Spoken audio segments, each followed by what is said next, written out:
Yo no he transgredido ningún acuerdo ni nada por el estilo. No tienes palabras, dices una cosa y después haces otra. Me da la gana de gritarte.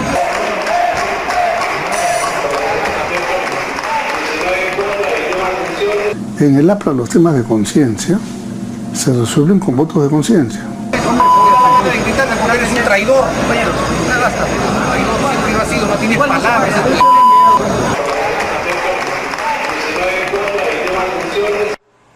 Muy bien, continuamos aquí en 2018. Habíamos anunciado la presencia de Mauricio Mulder, congresista del APRA, está con nosotros y le agradezco que haya aceptado nuestra invitación. Mauricio, bienvenido. ¿Qué tal, Navira? Gracias por la invitación.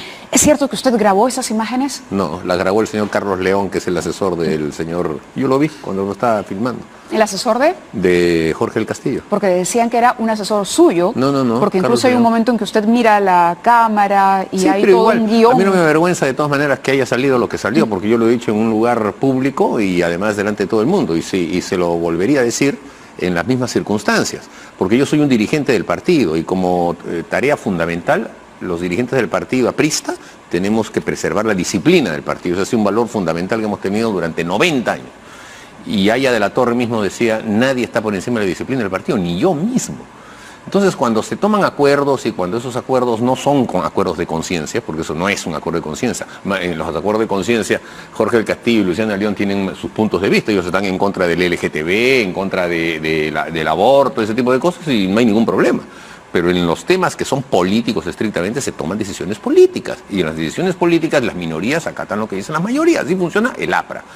Y entonces ellos no han querido hacerlo porque seguramente pues tendrán algunos temores, algunos resquemores, algunas vinculaciones, yo no sé, no voy a especular, pero desafortunadamente tiene que operar, es que cuando alguna explicación tiene que haber porque no es un voto de conciencia. Seguramente está poniendo en tela de juicio ese voto de conciencia. Es que no tiene elementos que para no es ponerlo... voto de conciencia, es un voto político, esto no es un voto de conciencia. ¿Y un voto político que busca qué? Buscaba la vacancia presidencial basado en pruebas contundentes sobre el tema de la implicación del presidente de la República en el caso Lavajato. Ellos que defienden su voto de conciencia, ¿cuál sería? Ellos dicen que querían proteger la institucionalidad. Yo no sé, pero lo cierto es que el partido toma una decisión y esas decisiones hay que acatarlas. Y bueno, ahora están los órganos de disciplina del partido que van a actuar por su cuenta, ¿no? ¿Y cuál es la sanción que podría producirse para los congresistas? Como en todo partido político, desde la amonestación privada, pasando a la carta, pasando hasta la expulsión. O sea, pero eso es como que usted me pregunte qué pena merece tal delito. Bueno, pues puede ser 1 año, 2 años, 6 años. Pero me imagino que hay un código.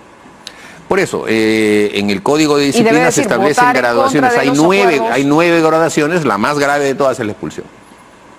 ¿Y podrían llegar a ser expulsados? Bueno, a ver, una pregunta en condicional siempre lleva un titular en condicional y no vamos a llegar a ese tema. Mejor esperemos que los órganos de disciplina del partido... Le hago la pregunta de forma distinta. ¿Votar en contra de un acuerdo de bancada en una situación tan grave como una votación por la vacancia presidencial es una falta grave? Es una falta grave. Y la graduación de la sanción le corresponde al Tribunal de Abocamiento y al Tribunal de Ética del partido, no me corresponde a mí. Ahora, estaba leyendo una entrevista que usted concede a Mariela Balbi en Perú 21, esto es el 24 de diciembre me parece, debe haber sido antes porque salió publicada el 24, donde usted duda de la posibilidad de un indulto, de que el presidente PPK tuviera las agallas, o sea, dice no se va a atrever a pelearse con esta gente porque hay marchas y todo. ¿Lo sorprendió la noticia del indulto entonces? Sí, porque yo escuché durante todo ese día que se estaba trabajando ese tema y entonces yo me negué a creerlo, aduciendo de que sería demasiado burdo, sería demasiado crudo en soltar de frente el día 24 al señor Fujimori como consecuencia evidentemente de una negociación. Dije, no se va a atrever, esperará y lo hará después, lo hará en marzo. Acá le tengo sus declaraciones textuales, dice exactamente. La pregunta es, los antifujimoristas que rodean a PPK se opondrán tenazmente al indulto. Exactamente, responde usted. PPK tiene una alianza con un sector caviar, humanista y toledista. No aceptarán jamás que les haga esa traición y él no va a enajenarse del apoyo de esa gente que tiene prensa, influencia, ONG y hace manchita. No lo va a cumplir nunca. Los congresistas fujimoristas que se han abstenido creyendo que con eso sacarán a Fujimori de la DIROES, francamente son bien cándidos. Bueno, no resultaron muy cándidos. No resultaron. Pues sí, está porque bien. sacaron a Fujimori de la DIROES. Sí, es cierto. Hubo una negociación. Yo te digo, yo me resistí a creer eso porque sí se escuchó. Yo he sido testigo de cómo Alberto Fujimori hablaba con varios parlamentarios. ¿Y hablaba del indulto? Eso sí no sé. Yo lo que he visto es la pasada de teléfono de Kenji Fujimori a distintos parlamentarios y entonces tú preguntas y ¿con quién? ¿Con quién? Con el chino. Y entonces es obvio de que si esos son los congresistas que votaron por la abstención es porque Fujimori les pidió. O sea, el jefe de campaña del señor Pedro Pablo Kuczynski fue Alberto Fujimori. Y por eso le facilitaron teléfonos para que él pudiera voltear la bancada fujimorista, y cosa que efectivamente Claro, logró. Maritza García acaba de estar acá y dice, bueno, sí, yo hablé, y ella ya había reconocido Pero eso de que antes, no le habló del indulto, claro, eso no ella se lo dice cree que no, nadie. que es el voto de conciencia, Eso que no te se lo digo cree que nadie. mira, que la gobernabilidad, que la situación económica, que cómo está el país, ¿Tú crees? a dónde vamos. A ver, ¿tú crees que eso es lo que Yo conversaron? le hago la pregunta a usted, Ni es la hablar, pues. versión de una congresista Ni en este hablar. estudio hace Eso unos no- minutos, Eso no se lo cree nadie. pero sobre pruebas sólidas que usted tenga que... La prueba más sólida es el indulto y el voto que tuvieron. Así es, voto de conciencia, por favor. Y en es un ese voto- momento en el Congreso, usted que tiene tanto tiempo en el Congreso, ¿no se percató de que la palabra indulto entonces estaba No, sí, claro. usándose como moneda Toda de persona cambio? que me estuvo llamando durante ese día, yo le decía, los números no van a cuadrar. Se van a descolgar varios fujimoristas. Y la votación para la admisión había sido 93 votos, a solo 6 votos encima de la valla. Entonces yo toda la jornada estuve con la creencia de que no alcanzábamos. Pero no pensé que fueran 11, sino que pensé que eran 6 o 5 los que iban a tener una actitud rebelde, que quizá iba a ser la de quitarse, ¿no? La de salirse. Pero en fin, Tipo Nuevo Perú. Tipo Nuevo Perú. Así que lo que ha ocurrido allí es una alianza entre Alberto Fujimori y Pedro Pablo Kuczynski. Y Pedro Pablo Kuczynski sí se atrevió, yo me equivoqué en ese juicio previo, a despercudirse de los caviares. Lo cual lo lleva a un replanteamiento político estratégico de su gabinete. Y entonces allí nosotros tendremos que asumir un examen de lo que va a venirse más adelante. La señora Mercedes Arauz, al parecer habla de un gabinete de consenso, de ancha base, De reconciliación, lo han llamado así. ¿Y ha tocado lo las que sí puertas del nosotros partido aprista? Yo he hablado con ella, yo la he llamado para comunicarle que el APRA está en favor de generar políticas conjuntas, pero no personas que participen en el gobierno. No ¿Qué se trata de significa? poner a fulanito o a menganito, sino de lo que se trata es que nos pongamos de acuerdo en políticas concretas. ¿Y por qué? Porque además ese también es un acuerdo de los plenarios que hemos tenido en el partido. Ningún aprista va a participar en un cargo de confianza y ese es un acuerdo que tenemos. A pesar de que usted cree que Jorge del Castillo está haciendo todos los méritos para ser ministro. Yo no creo, no sé, o sea, la verdad es que yo en la vida política he aprendido que todos aquellos que Del Castillo se está regalando para ser ministro. que se vocean como ministros son los primeros en promoverse a sí mismos, ¿no? ¿Se está regalando para ser ministro? Yo creo que es posible que él tenga esa pretensión personal, ¿no? Y creo que Y si no aceptara, ha me sabido imagino que medir ya a qué el partido partido pertenece, en el sentido de que nosotros somos un partido popular, somos un partido que busca crecimiento económico, pero no somos un partido de lobbies, un partido de elites, ni somos un partido que solo se dedica al despilfarro de la economía como lo está haciendo el gobierno del señor Kuczynski. Así que no creo que eso realmente lo tenga como un pensamiento de fondo, ¿no? Pues después de todas estas circunstancias. Va a ser complicado para el presidente Kuczynski armar un gabinete si es que ustedes y otras fuerzas políticas como Alianza para el Progreso también, por ejemplo, ya dijo no. Nosotros no vamos a poner a ninguna persona dentro del gabinete. Pero no debería haber ninguna persona de ningún miembro, de ningún partido político. Lo que debería haber es acuerdos en términos de políticas. Aquí no se trata de que esté uno de APP, el señor Acuña sea ministro. ¿Pero no había un se acuerdo de trata políticas eso. antes? No, es que no funcionó por falta de confianza mutua y porque el gobierno privilegió los sectores petardistas en su interior en lugar de los sectores dialogantes. El gobierno se dejó llevar por la caviarada, que lo que quería era polarizar. Ellos viven muy bien en el esquema de polarización y entonces cuando había la menor fricción, una interpelación, una acusación a un ministro, que son fricciones, evidente, pero que son parte de la democracia. No, tú tienes que ir con todo. Y el señor Zavala cae en ese juego y va hacia el tema de la confianza y se genera una situación pero por las puras. Ponte a pensar qué tipo de políticas de fondo estaban en entredicho en este tema, ninguna. Y entonces se generó una situación de confrontación en la que estos sectores medraron. Eso es lo que se tiene que recomponer, ir nuevamente hacia la estructuración de políticas públicas sanas, sólidas y firmes, con compromisos escritos, y entonces sí podemos tener un bajo acuerdo. esa lógica, el presidente entonces no lo ha hecho tan mal políticamente. En el sentido de salvarse. Ah, no, claro. En el sentido de indultar a Fujimori. Yo lo que he declarado también en esa... y pelearse justamente con eso que en esa entrevista que como tú la caviarada que yo lo que he dicho es, y busca confrontación. Yo lo que he dicho es que Kuczynski, no sé si él o Susana, ha hecho política. Eso de romper la otra bancada ofreciendo cosas, eso es política. Y lo ha hecho. Y está muy bien. O sea, se ha logrado salvar en función de ese criterio. Pero eso solamente me parece que es un tema momentáneo. Él tiene una enorme debilidad y se necesita darle más cuerpo corporativo a su gobierno para que las cosas no descansen en él. Y podamos avanzar con un presidente que nuevamente va a ser citado por la Comisión Lavallato y contra quienes van a salir más pruebas, y va a estar arrinconado en el tema de Lavallato en todo lo que él queda a su mandato. ¿Está a favor o en contra del indulto a Fujimori?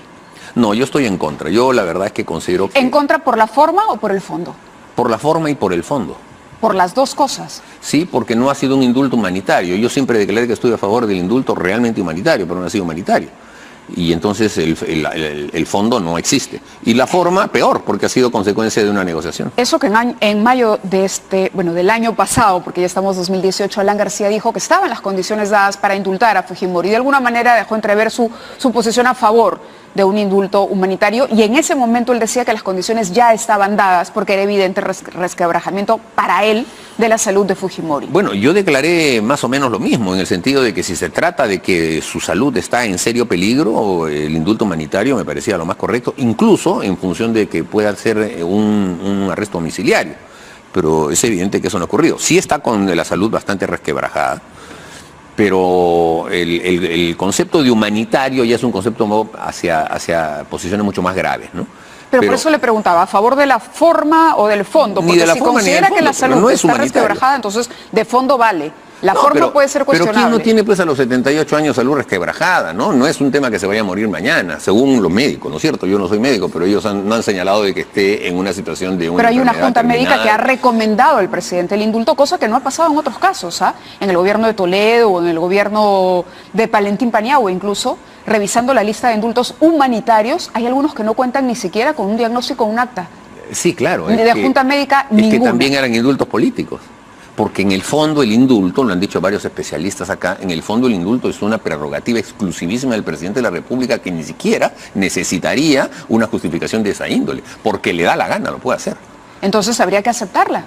Sí, pero por eso, pues, o sea, no aceptarla, sino en el sentido de que aunque sea así, políticamente tenemos que contrarrestarla, porque se trata de una situación en la que se genera una impunidad, se genera una alianza con un sector que está en una situación de confrontación y evidentemente ha polarizado nuevamente al país, ¿no? ¿Pero la polarización va a ser permanente o cree que esto puede ser superado por el gobierno? Yo creo que no va a ser superado por el gobierno, pero sí por el fujimorismo. Yo no creo que el fujimorismo se consolide en una división. Yo creo que se va a volver a reagrupar, porque el congresista Kenji Fujimori, el único punto de su programa de gobierno era sacar a mi papá. Bueno, ya lo sacó, ya no tiene otra diferencia. Ahora está pidiendo la expulsión de Pierre Figari y de Ana Vega. Y esos son temas pues ya de tercer ahora orden, está internos, apuntando ¿no? la reestructuración del partido. Son totalmente temas de tercer orden, ¿no? Entonces yo creo que el papá los va a unificar.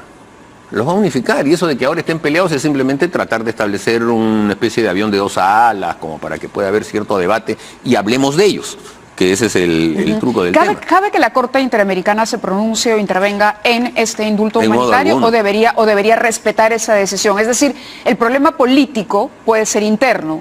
¿Vale que esto vaya a instancias internacionales? No vale. La Corte Interamericana se está metiendo demasiado en temas que no le competen, porque ellos solamente pueden abocarse cuando hay una violación flagrante de un derecho humano, pero necesariamente cuando se vence la instancia interna. Quieren impedir que los congresistas podamos votar en el tema de las acusaciones constitucionales cuando esa es una prerrogativa de un ciudadano común y corriente contra un alto funcionario. Quieren ahora impedir un indulto que es una prerrogativa constitucional del presidente de la República. Y además actúan con una celeridad que ojalá la tuvieran también para otros casos. Cuando se trata de sus amigos, en 2 días hacen todo. Me parece impresionante, increíble la manera como este sector caviar internacional ha dominado ya ese organismo, ¿no? Tan rápido como el indulto. Tan rápido como el indulto. Parece que fuera parte del mismo esquema de negociación. Es increíble. Bueno, entonces, aterrizando un poco las conclusiones de esta conversación, no hay voluntad de la APRA de ceder un cuadro político para la conformación del gabinete. No, no se trata de eso. Sí aceptan un diálogo. Sí, aceptarían sentarse a conversar sobre políticas. Por supuesto. También. Por supuesto que sí. Apoyo a delegación de facultades, que es lo que pediría Mercedes Arauz, en materia económica, por ejemplo. Es que ese puede ser el primer punto del diálogo. Establecer la necesidad imperiosa que nos vuelve a pedir el gobierno de facultades.